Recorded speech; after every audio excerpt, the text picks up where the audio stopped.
Hi everyone, it's Dutch Reefer here and welcome back to the second video of the year. In this video I'm going to give you a quick look through all the corals that are in this tank currently, just to give you a general overview of what the tank currently looks like, the placement of the various corals, and some other details about them while we scroll through them. So first of all, I've put the flow on very low, so you can see the corals are barely moving currently. That's for the benefit of this video, so that you can have a better close-up view, better macro shots of the various corals. We're going from left to right, so let's dive in.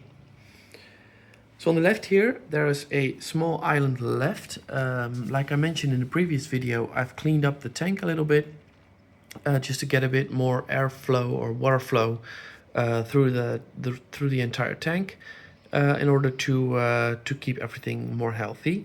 So on the left here, there's still some corals left. In the back here, there's a big Acropora that I fragged recently. So it used to be right here, and now there's just a little frag left.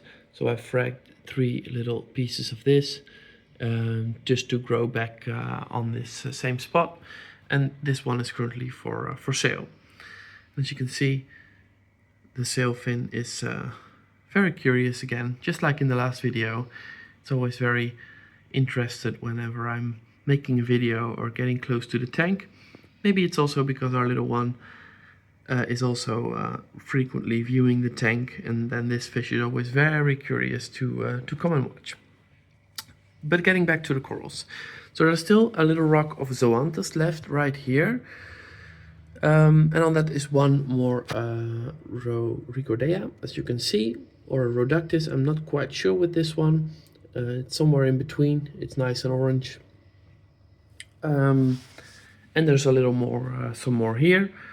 I've actually created this rock and glued all the Rhodactis and Ricordea that I could find on this rock.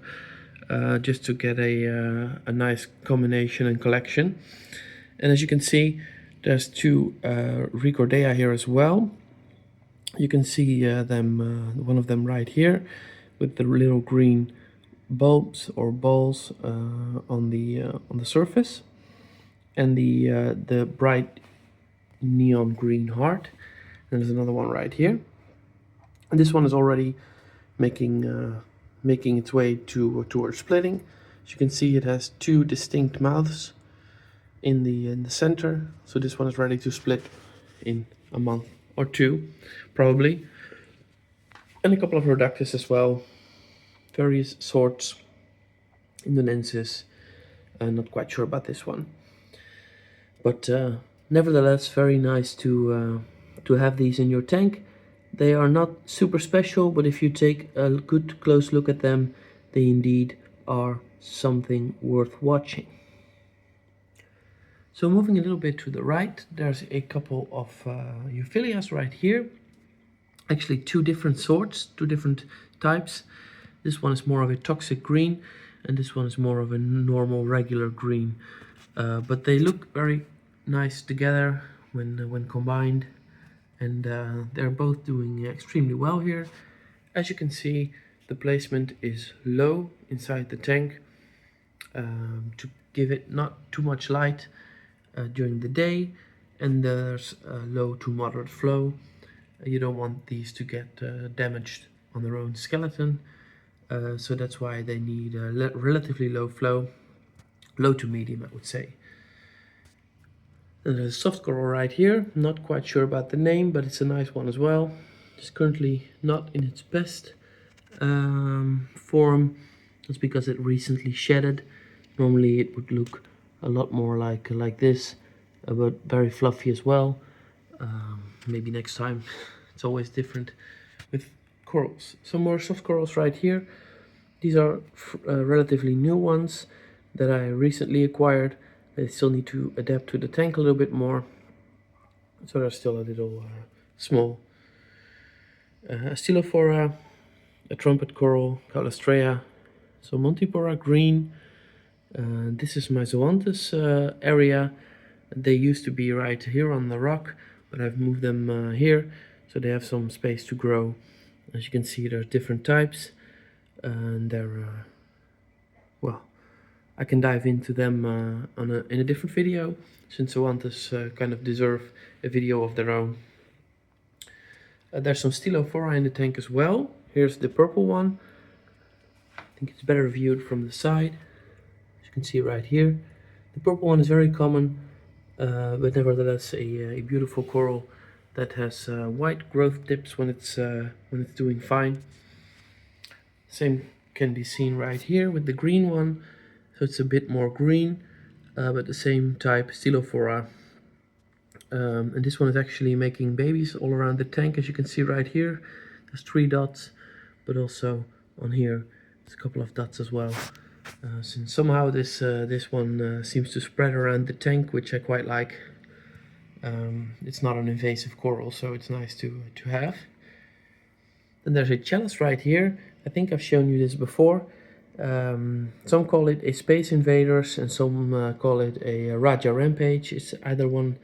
I think you can distinguish the two by the circles that are around the yellow eyes, but either one, they both look amazing. And this one is one of the centerpieces of my tank, which I quite like. I've moved the candy corn coral next to it. Candy corn, that's right. That's the name that they give to this one. It's orange with green and blue and a bit of red, so that makes it a very multicolored coral. Very nice to have.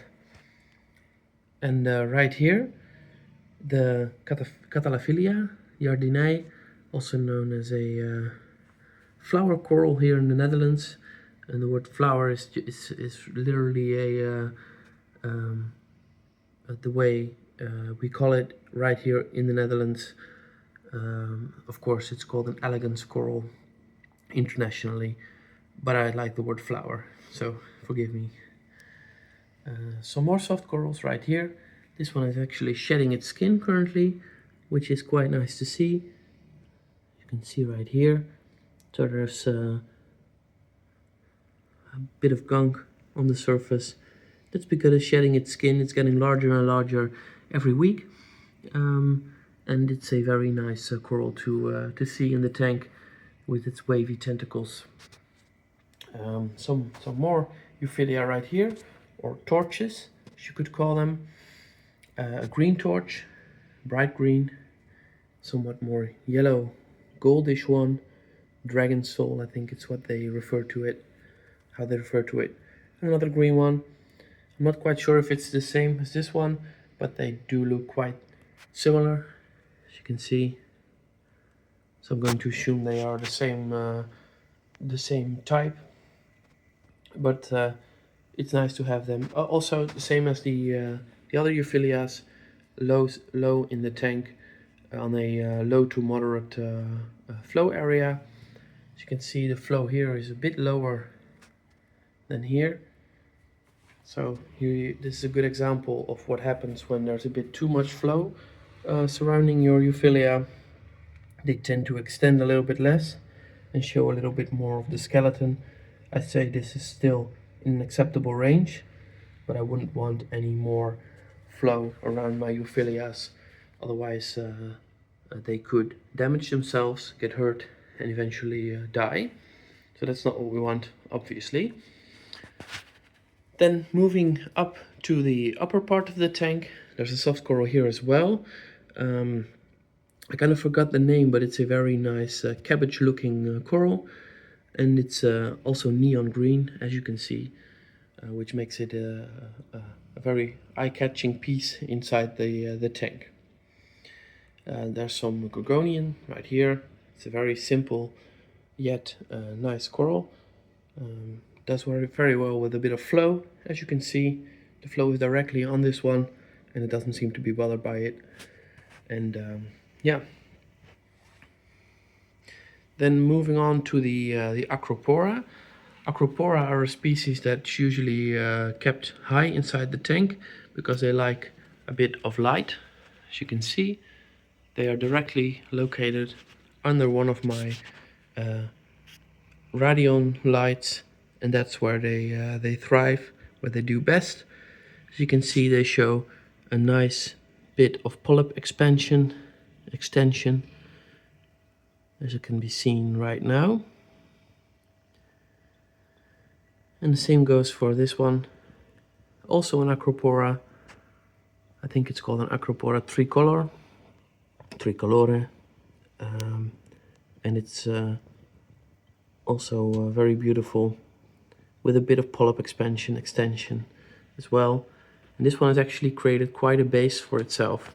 So as you can see, it's spreading all around the rocks, and that means that it's creating a better environment for itself to live in and to extend from. So as you can see, there's actually larger polyps already emerging from this base, and those will grow into entirely new colonies eventually, if they survive. These three, so this one, and this one, I recently got from a tank from someone else. This one is actually recovering pretty well. This one is still a bit in doubt, but this one is doing exceptionally well. And in fact, when I got it, it was entirely green brownish, and now it's looking more and more like it's the same species as this one. Yeah, very nice little coral as well. And then of course on top there's the huge Montipora. As you can see, there's a bubblegum species right here in front as well, but the big Chalis is over there. You cannot really see it through the net, but it's quite a Chalis. And then finally, ending up on the back pane, the glass pane of the tank itself, there's some soft coral as well. It looks much like grass. It's a green star polyp, GSP, commonly referred to, and it's a very fast grower.